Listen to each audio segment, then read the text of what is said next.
Kentucky, Kansas. I don't know what happened in this game, to be honest. We were watching the first half of this from the sports bar with like a bunch of random people that we love to see in person. And then we watched the second half in person. And I feel like I was watching two different experiences.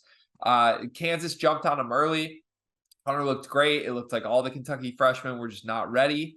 And then all of a sudden it was a tie game. And then all of a sudden Kentucky was up 10 for like 50% of the game. And then in winning time, they just kind of slipped and nobody knew where to go. And Antonio Reeves was missing 80% of his shots tonight. It seemed like, I don't know. I don't know what to make of this. I have no idea how this was a close game.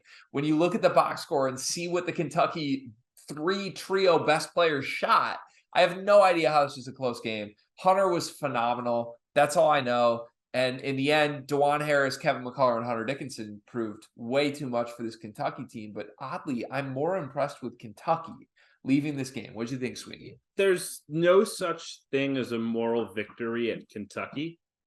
But also that was like the ultimate moral victory game, right? Like Kentucky just, with all their freshmen and all their inexperience, just played in a neutral court game against the number one team in the preseason with 3 senior starters and 1 junior starter. Like they battled and battled and battled. Their freshmen delivered, right? Despite the fact that DJ Wagner and Justin Edwards combined to go 1 for 18 from the field, despite the fact that Antonio Reeves missed big shots late in the game, they competed their tails off. Like Dillingham's flurry, he made 4 threes in 121 seconds. That was unbelievable. I was incredibly impressed with Reed Shepherd in the first half. I know his shot late wasn't there.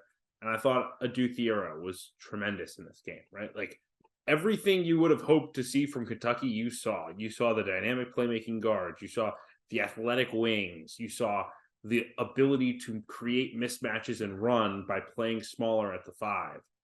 I mean, again, it's hard not to be bought in with Kentucky, that this team could make some real noise, right? Like I don't know, I guess the cliche thing would be to say that they win this game in January, but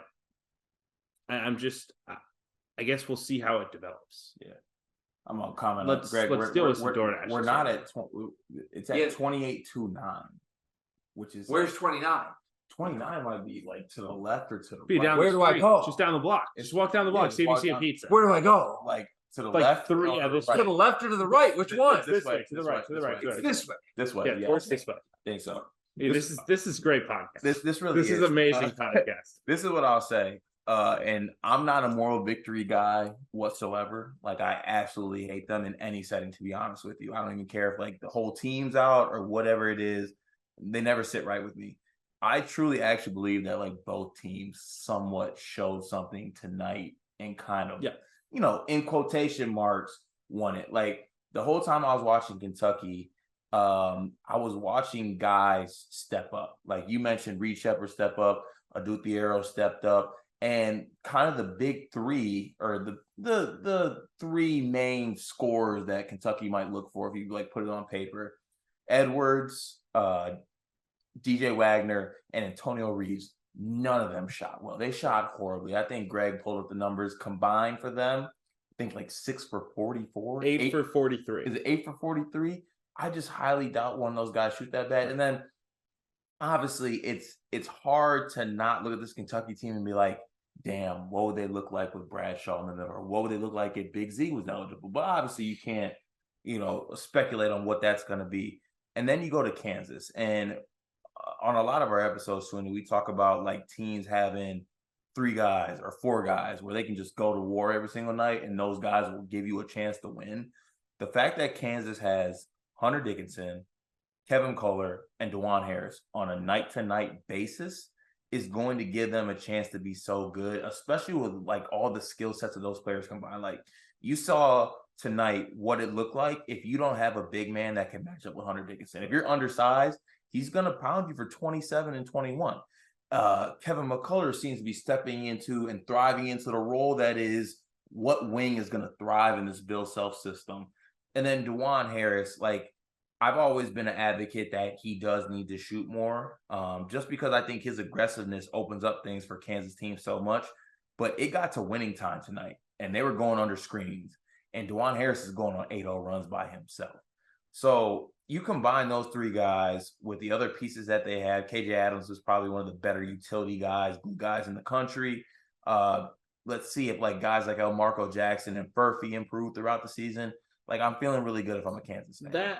That run by Harris with those 2 threes that was special, incredible, and it's just such a departure from what he's been, which is pass first, pass second, pass third. Yeah. But again, like, if I'm Kentucky, the only way I got beat by maybe the best team in college basketball, other than the Michigan Wolverines, because I know Doug McDaniel is leading Cousy Award candidate right now. Cousy Award leader. It took DeJuan Harris going 5 for 5 from 3, which he made like 34 threes all of last year. It took Hunter Dickinson going for 27 and 21, having a heck of a day. And by the way, Kentucky not having its bigs to match him. Mm-hmm.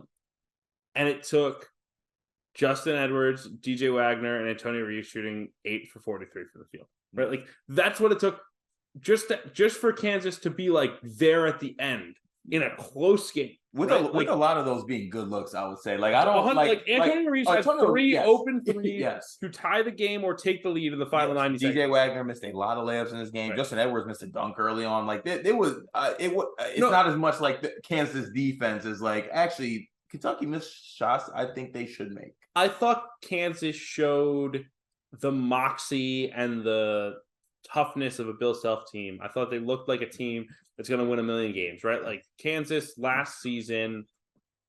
Oh boy, here we go. They probably had to send you down the street. That was a long walk. I have no idea where I just was. So pizza has arrived. Anyway, my view is like, I think Kentucky wins the exact same game that was just played 8 times out of 10. Kentucky does. Yeah. And the fact that I feel that way watching, like, just watching how all of that transpired, like, yes, it was great to see Kansas find a way to win a game. I didn't think Kansas was a great team last year that set the record for quadrant 1 wins. This is what Kansas does. They don't feel overwhelming this year by any stretch. Me, like, man, full of just impactful winning. The dynamic nature of Kentucky today was really, really impressive to me, and it's why it's hard for me to pick this team. Okay, I'll this up with this. You had knock my microphone out. I hope not. No, blue snowball. We're good. Keep it rolling. Keep it rolling. Let's keep it rolling. The number 1 team in Kansas played tonight. Yeah, they won. They faced a little adversity. Yeah, they won the game. Did you lead that game in saying like, oh, that's the number 1 team in the country? Probably not, but I also thought they were better than when I saw them against Illinois 2-3 weeks ago. Okay, so like they're trending in the right direction. The thing for me with Kansas is they just are not going to have. They're going to be too reliant on DeJuan Harris being really, really good and Hunter Dickinson giving him 30 and 20 if they can't get more from Marco Jackson and Johnny Furphy. Like, those 2 guys are the 2 freshmen with this group, and Marco was kicking the ball around in the second half, and Furphy was quiet. I understand that everyone seems to like Furphy. They watched him like dunk over some like future Australian plumber and think he's like the most dynamic guy ever. I watched one Johnny Furphy game in AAU. I thought Johnny Furphy looked like he should be going to San Francisco, not Kansas. I'm still staying strong that Johnny Furphy is Matthew Meyer without the Kansas. I'm open to the idea that, like, I had a 1-game sample there, and I know people say he looked great. The Johnny Furphy we all saw today is not the guy that's making a major difference on a national title team, right? He's a guy that you're bringing along. He's a multi-year college player. Right, he's not a one-and-done wing star. Marco Jackson looked like a multi-year college player. Right. And I just think, like, there were a lot of times in this game where I looked up and I felt like, man, like, Kansas just doesn't have a guy that you want shooting the ball right now. And DeJuan making those threes swung the game. But there was a lot of moments, just like big possessions in the second half where DeJuan Harris is passing up an open three, pump fake drive, kick it out to El Marco, pump fake drive, kick it out to McCullar, pump fake drive. And sometimes they created a good shot out of that. They got a layup or they got Dickinson the ball. That's the end goal. That's great.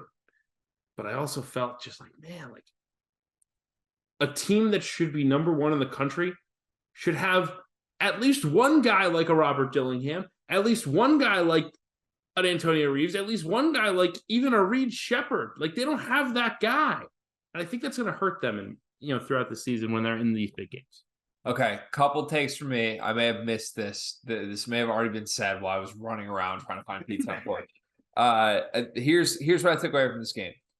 There's only two teams in the country that I think can qualify as the best team in the country. I think it is Kansas. I think it is Purdue. I think that is it. Tennessee? I'm not there with Tennessee. Okay. I'm willing. Save the debate for another day. Yeah. You come. No, I'm willing to hear an argument for those teams like third, fourth, fifth, whatever. I think the only two teams that have any sort of argument for the best team in the country are Kansas and Purdue. I think that bodes really poorly for the country. No offense, but I think if we're looking at like what's going to happen in the Final Four, are we going to get blue bloods or are we going to get random ass teams again? Well, if Kansas with Hunter Dickinson as their best player is the best team in the country, it says a lot about the country, in my opinion, because this Kansas team has 4 players. Am I wrong in that? This Kansas team has 4 players. Yeah, but I actually mentioned that to Sweeney. Like, if you have that 4, is that 4 not good enough? It shouldn't be. In a good year of college basketball, your 4th best player being KJ Adams and not having a 5th should not mean you are the best team in the country. The fact that Kansas's closing lineup included Jamari McDowell today. Yeah, horrible. Like for his first minutes of the game. when Jamari McDowell caught that ball in the corner with like 20 seconds to go, it was almost like he turned around to self and was like, what the fuck am I doing here? Why am I here? Here's the thing for me is like, I think on paper, Kansas thought they had covered their bases and they had 5 or 6 good players. Here's what I think. I think Timberlake's horrible.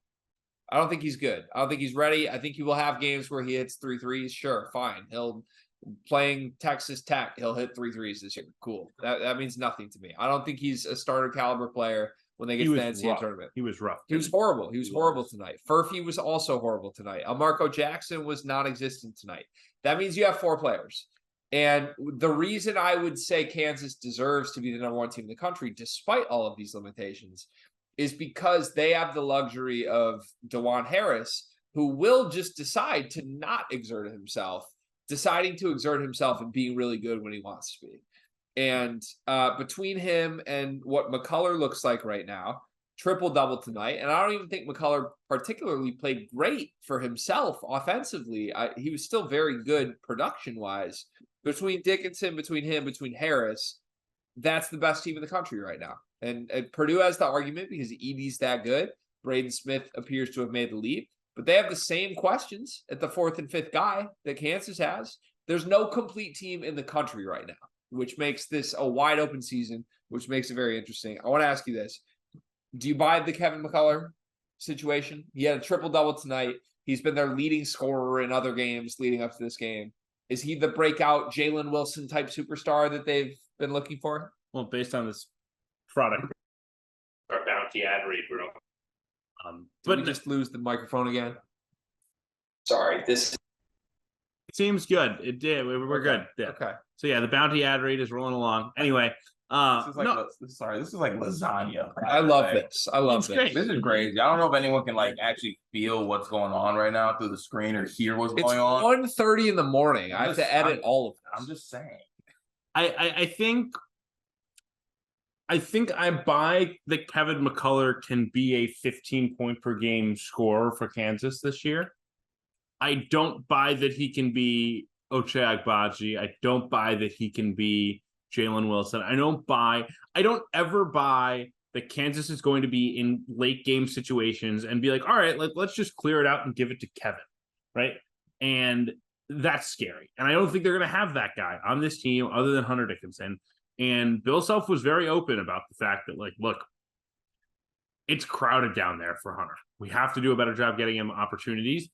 The thing he talked about post-game was letting KJ Adams play in the short roll like he did last year and lifting Hunter to the perimeter. I get that Hunter can shoot threes. I don't think that's the magic bullet. It's hard for me to watch him put up 27 and 21 in traffic all day and say, the solution for Hunter Dickinson is like put him out on the perimeter and let him shoot threes. Like that's not the answer.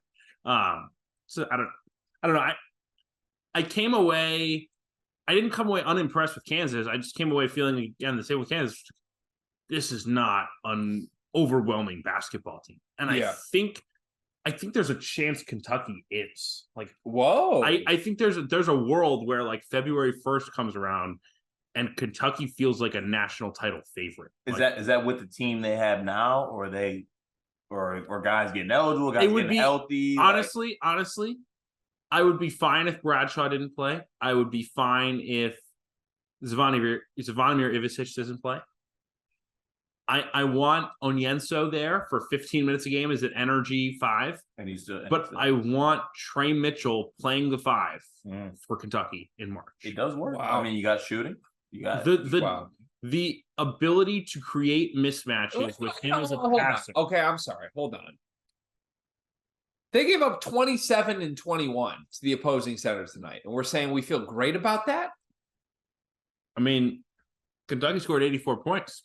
Big reason why is Trey Mitchell created a mismatch every possession and sprayed it on the perimeter.